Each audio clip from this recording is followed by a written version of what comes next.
こんにちは、入り口です。今日は N3 文法、間、間に。実はこの2つ、全然意味が違います。今から挙げる2つの文章の意味の違い、わかりますか？寝てる間、ずっと雨降ってたみたい。寝てる間に雨降ってたみたい。寝てる間、ずっと雨降ってたみたい。これは自分が寝ている間と雨降っているが同時進行で起きていた。寝ていることと雨降ってたことが一緒にずっと継続して起きていたという意味です。寝てる間に雨降ってたみたい。これは自分が寝ている間のどこかで雨が降ったみたい。どこか一点で雨が降ってたみたいという意味です。要するに、間は継続、ずっと続いていること。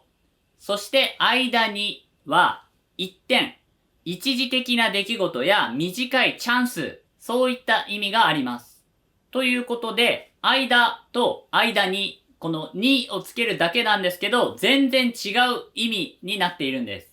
先生が話してる間寝てた。先生が話してる間に寝ちゃった。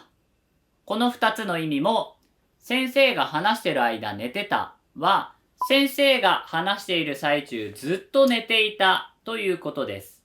要するに、授業中にずっと寝ていたという意味。先生が話してる間に寝ちゃったは、先生が話してる間のどこかで寝た瞬間があったという意味です。ごめん、バイトしてる間は携帯見れないから。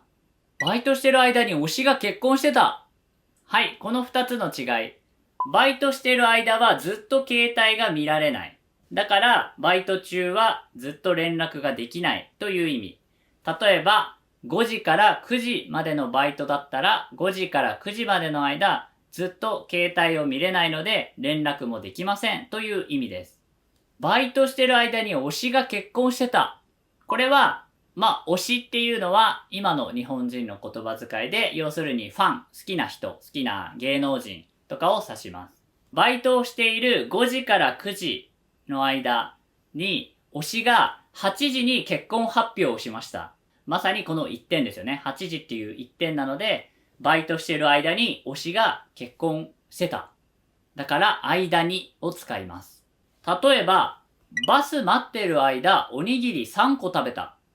バス待ってる間に、おにぎり3個食べた。これはどっちを使ってもいいです。ただ、日本人の感覚としては、バスを待ってる間におにぎり3個食べたの方がちょっと自然な気がします。日本人の感覚としては、一日の中で、例えば仕事をして、仕事が終わったらバスに乗って家へ帰る。仕事中、おにぎりを食べられなかった。だから、バスで帰る前の、バスを待ってる時間におにぎりを食べるチャンスがあったよ、みたいな言い方の方が合ってる感じがします。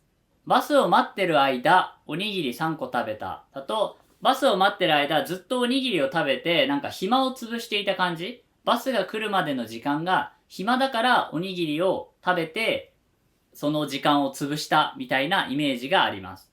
バスを待ってる隙におにぎり3個食べれたんだよね、みたいな、バスを待ってる間にの方が自然な感じがします。なので、日本人は本当にこの感覚で話しています。ここでクイズです。皆さんはどっちが自然だと思いますか？ 1、映画見てる間、ポップコーン全部食べちゃった。2、映画見てる間に、ポップコーン全部食べちゃった。さあ、どっちが自然なのでしょうか？さっきのバスの問題が近いと思います。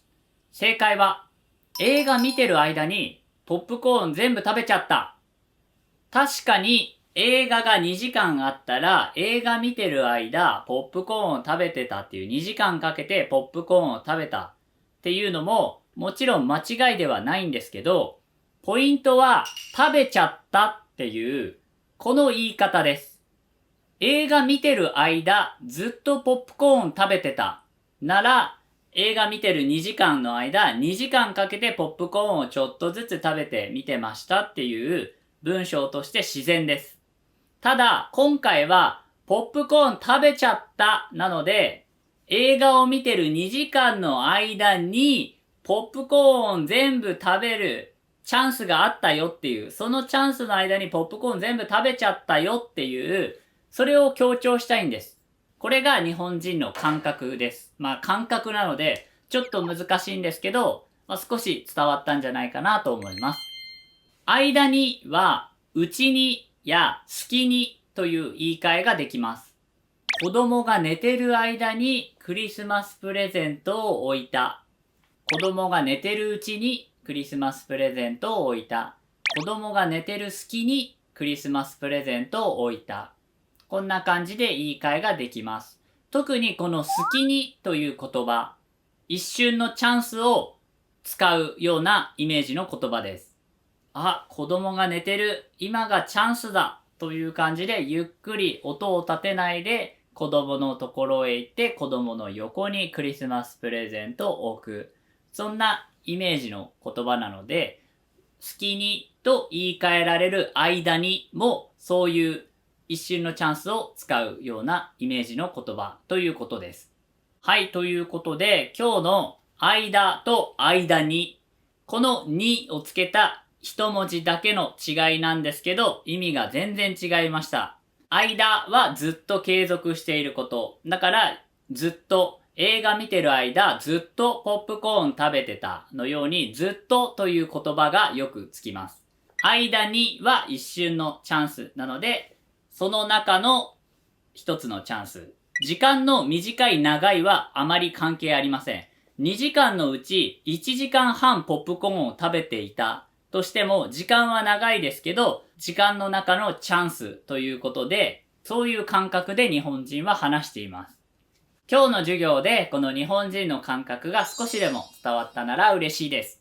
それではまた次回お会いしましょう。入り口でした。エンター。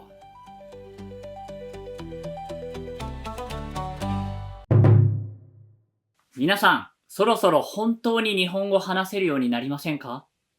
この度、日本語会話の教室を作ることにしました。この日本語会話の教室について詳しく知りたい方は、ホームページを参考にしてください。